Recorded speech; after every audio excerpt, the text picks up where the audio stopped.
Hi, my name is Colonel Bill Douglas, retired. I flew the UH-1 both here at Hurlburt and in Vietnam between 1966 and 68. The Air Force purchased, I think, around 140 UH-1s to originally do missile site support, to transport the missile crews to the silos, particularly in the north where it was impractical to go by car in the wintertime. And then over time, the aircraft were spread around the Air Force for various purposes as a utility helicopter. And of course, when Vietnam broke out, it was modified for combat.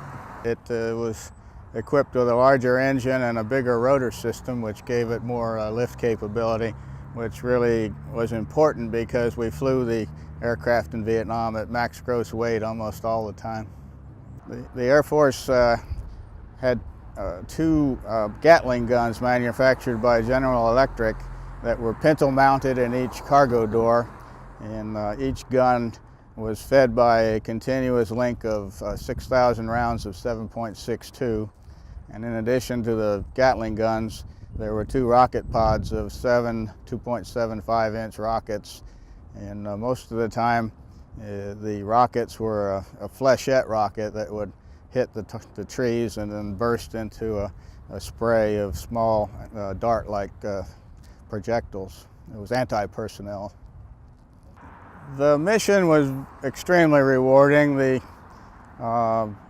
At the time, it was a top-secret mission. It's now been declassified, but the job of the 20th Helicopter Squadron was to support the 5th Special Forces in doing out-of-country missions into Laos and Cambodia.